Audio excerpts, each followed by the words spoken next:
Hola amigos. Es increíble el desconcierto en el que están sumiendo al mundo Estados Unidos y la OTAN, y a nadie sabemos a qué atenernos. Por una parte, la OTAN no dispone de misiles hipersónicos para poderse enfrentar a Rusia y China. Pero es que además su capacidad de afrontar una guerra larga contra ellos es aún más manifiesta. Ni económica ni militarmente pueden. Entonces todos nos preguntamos, ¿por qué lo hacen? Porque es ahí donde radica el peligro de verdad. Ahí está el filato que ninguno de los contrincantes puede traspasar, el de rendirse y ser destruidos como naciones y estados. Por eso la fijación de llevar el conflicto hasta los límites del exterminio, me parece una locura absoluta, que puede tener ciertas explicaciones. Por ejemplo, que el cometer un acto de locura absoluta, puede provenir de un loco absoluto, y yo ya empiezo a creerme que los dirigentes de la OTAN están al borde de ese patrón.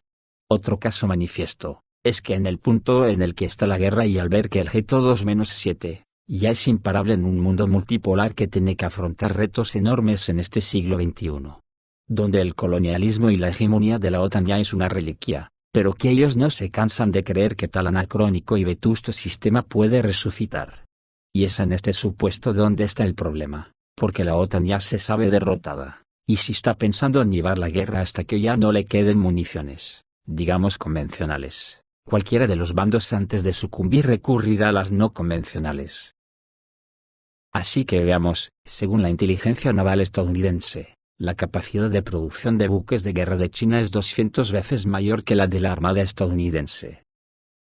Después de 1980, la reducción de los astilleros navales, la insuficiencia de presupuestos, la mala gestión, los problemas doctrinales, la indiferencia, la falta de personal cualificado, la asignación de recursos al ejército del aire y el consumo de recursos por parte de unas pocas grandes empresas del sector, y la corrupción, llevaron a China a ser el líder por un amplio margen. Aquí echo en falta que la inteligencia entre comillas naval estadounidense, no mencionara entre las causas, la prepotencia imperialista. Comentarios de analistas occidentales sobre la actual situación militar en Ucrania indican algo parecido. El 10 de septiembre, Antony Blinken dejó claro que Estados Unidos no impedirá que Ucrania utilice misiles ATACMS de fabricación estadounidense para atacar objetivos en Rusia. Los comentarios de Blinken son el último ejemplo de la prontitud con que Washington cruza las líneas rojas rusas en el conflicto. Existe el peligro de que, a medida que Washington confía más en que no debe temer represalias de Rusia, Putin se vea sometido a una presión cada vez mayor para trazar una línea roja con Estados Unidos. En los últimos 12 meses, la escalada estadounidense ha dado varios giros serios llevando al frente de Ucrania, HIMARS, tanques M1 Abrams, cazas F-16, misiles ATACMS, y crecientes ataques dentro de Rusia. Mientras tanto, los halcones rusos están cada vez más preocupados, argumentando que el líder ruso debe hacer más para frenar la participación de Estados Unidos en la guerra. Esta mayor presión podría empujar a Putin a dar un paso radical.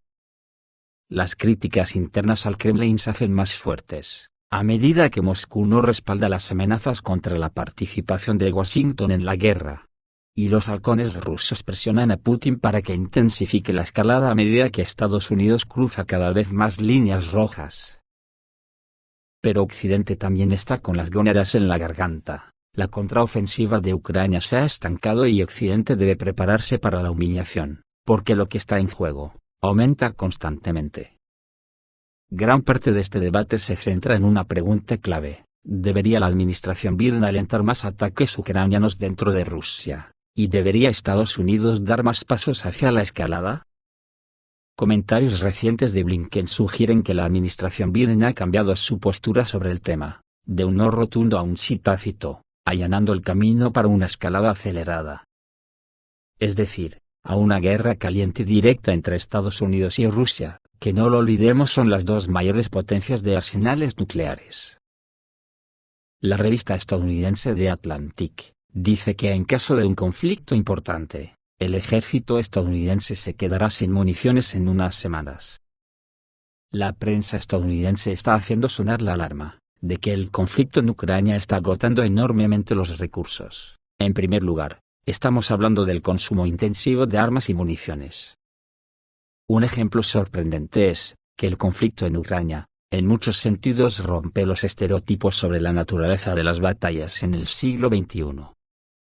En cualquier caso, los recursos humanos, las armas convencionales y el ritmo de trabajo de la industria militar son decisivos. La revista Atlantic escribe que, en caso de una guerra global, los Estados Unidos de América podrían encontrarse en una situación extremadamente difícil.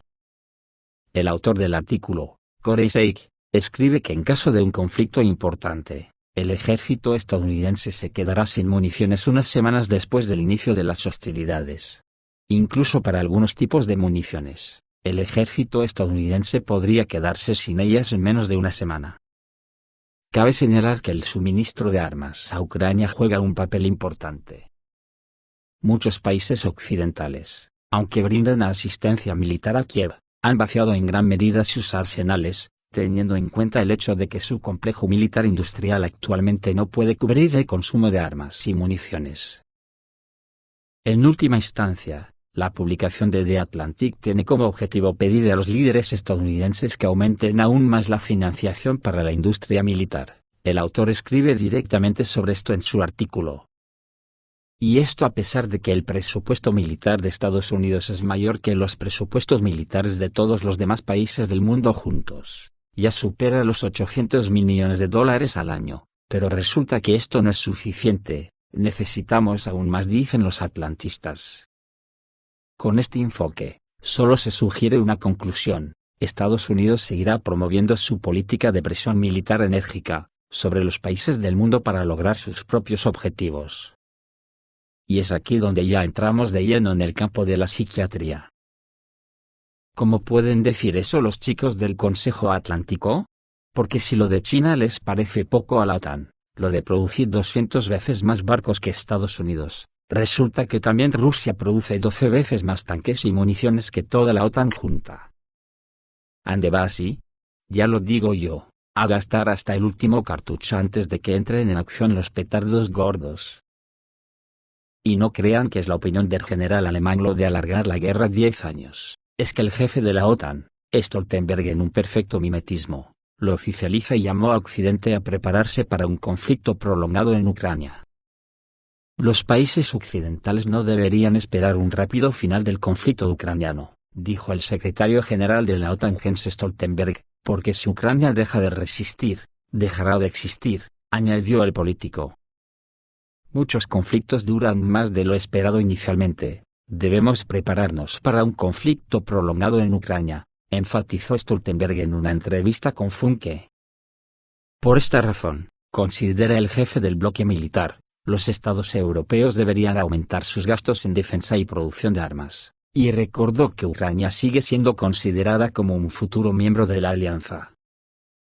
También lo ratifica el gesto del canciller alemán Olaf Scholz, al negarse a estrechar la mano del ministro de Asuntos Exteriores ruso Sergei Lavrov, en la cumbre del G20, algo que muchos analistas como el alemán Ulrich Reitz, lo interpretan como una señal de debilidad.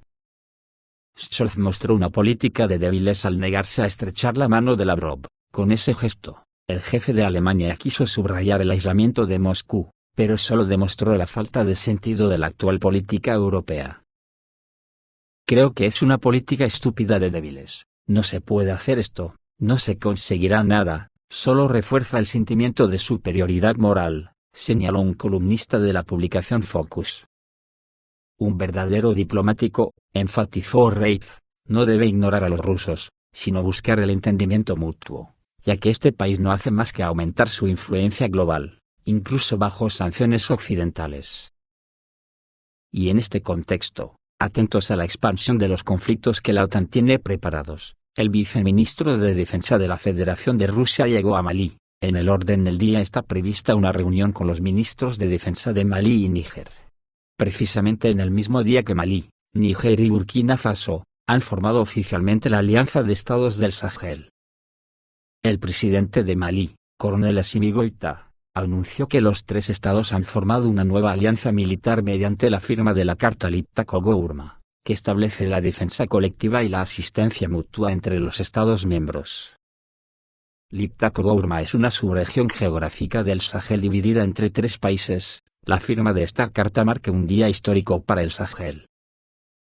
El 15 de septiembre, el coronel general Yunus Bekirov, que ocupa el cargo de viceministro de Defensa de la Federación Rusa, llegó en visita de trabajo a la capital de Malí, Bamako, según informó la televisión estatal de Malí. Como parte de su visita, Yunus Bekirov celebró varias reuniones de alto nivel, según los medios locales. Entre los acontecimientos clave de la visita se encuentra su reunión con los ministros de Defensa de Malí y Níger. El contenido de las negociaciones sigue siendo secreto, pero se puede suponer que se discutieron cuestiones de cooperación militar y seguridad en la región de África Occidental. Vale la pena señalar que las visitas del general Yevkurov a países africanos se están volviendo sistemáticas, lo que indica el creciente interés de Rusia en la situación político-militar en el continente y el deseo de fortalecer los vínculos con estados clave de la región, ante la amenaza de intervención de Francia y Estados Unidos en la invasión de Níger. África se está convirtiendo en un destino importante para muchas potencias mundiales a la luz del potencial económico y geopolítico del continente. En este contexto, Rusia aparentemente apuesta por profundizar sus relaciones con los países africanos en el ámbito de la defensa y la seguridad. Por lo que tampoco hay que olvidar que el general ruso Surovikin ha sido visto en Argelia, que a su vez dijo en su momento que si Níger es atacado por los países colonialistas, Argelia intervendría en la guerra. Y si hacemos memoria, recientemente Argelia hizo un pedido a Rusia de armamento de última generación, por un valor desorbitante que supera los 50 millones de dólares. El caso es que la OTAN está perdiendo material a un ritmo que ni ella misma se lo podría imaginar. El ritmo es mucho mayor que su capacidad de producir armamento. Ayer, por ejemplo, se conoció de un ataque de las fuerzas aeroespaciales rusas al aeródromo ucraniano de Dolgintsevo, destruyó 2 cazas MiG-29 y 3 aviones de ataque Su-25. El Ministerio de Defensa de la Federación de Rusia confirmó oficialmente la información de que el 11 de septiembre se llevó a cabo un ataque en el aeródromo de Dolgintsevo, ubicado en la región de Kryvyi Rog. Como resultado del ataque, 5 aviones de las Fuerzas Armadas de Ucrania fueron destruidos, incluidos 2 cazas MiG-29 y 3 aviones de ataque Su-25. El aeródromo de Dolgintsevo se considera una de las bases aéreas clave de Ucrania, desde donde despegan regularmente aviones de combate para llevar a cabo misiones.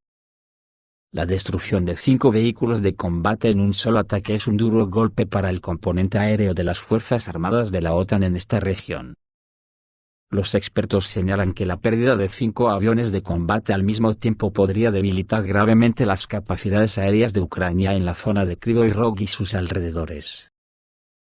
En la OTAN están preocupados por el vuelo irregular de los misiles rusos, cambian constantemente la trayectoria. En las últimas horas se han registrado varios ataques con misiles y actividad de drones en la retaguardia. Fuentes de información confirman la participación de las tripulaciones de los bombarderos Tu-95M en la operación. En particular, se detectaron misiles en el aire sobre las regiones de Odessa, Cherkasy y Nikolaev. Los observadores ucranianos, los generales de la OTAN, y los medios de comunicación se centran en el hecho de que después de entrar en el espacio aéreo ucraniano, los misiles ajustan constantemente su rumbo, lo que crea una carga adicional en los sistemas de defensa aérea del país y les permite evitar las áreas cubiertas. Se informa que las explosiones se produjeron cerca del pueblo de Kotovsky, en la región de Odessa. Se aclara que anteriormente en esta zona se transbordaban cargamentos militares en las estaciones de ferrocarril, incluidas las estaciones de Shevchenko y Odessa-Vostoknaya. También estuvieron disponibles informes sobre misiles volando en los cielos de la región de Vinnytsia. Se supone que el objetivo de estos ataques podrían haber sido importantes instalaciones de infraestructura. Entre otras cosas, se llevaron a cabo ataques activos en Kharkov, donde fueron atacadas instalaciones de infraestructura militar donde se estaba reparando parte del equipo militar. Por su parte, la OTAN intentará atacar suelo e infraestructuras vitales rusas con los misiles de largo alcance suministrados y ya comentados. Todo esto hasta que se les termina a alguien la munición, para pasar al blanco y en botella. Esto es todo, amigos, reciban un saludo.